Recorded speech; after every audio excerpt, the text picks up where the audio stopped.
কবিগুরু রবীন্দ্রনাথ ঠাকুরের লেখা রবিবার। সোম, মঙ্গল, বুধ এরা সব আসে তাড়াতাড়ি, এদের ঘরে আছে বুঝি মস্ত হাওয়া গাড়ি।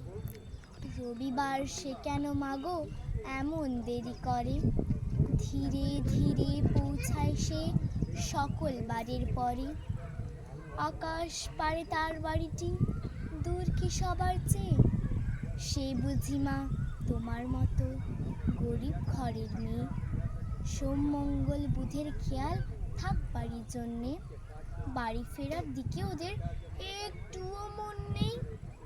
রবিবারকে কে যে এমন বিষম তাড়া করে, ঘন্টাগুলো বাজায় যেন আধ ঘন্টার পরে।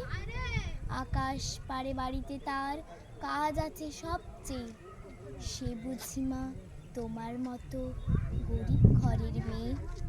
সোম, মঙ্গল, বুধের যেন মুখগুলো সব হাড়ি, ছোট ছেলের সঙ্গে তাদের বিষম আড়াআড়ি। কিন্তু শনির রাতের শেষে যেমনি উঠি জেগে, রবিবারের মুখে দেখি হাসি আছে লেগে। যাবার বেলায় যায় সে কেঁদে মোদের মুখে চেয়ে, সে বুঝি মা তোমার মতো গরিব ঘরের মেয়ে তুমি।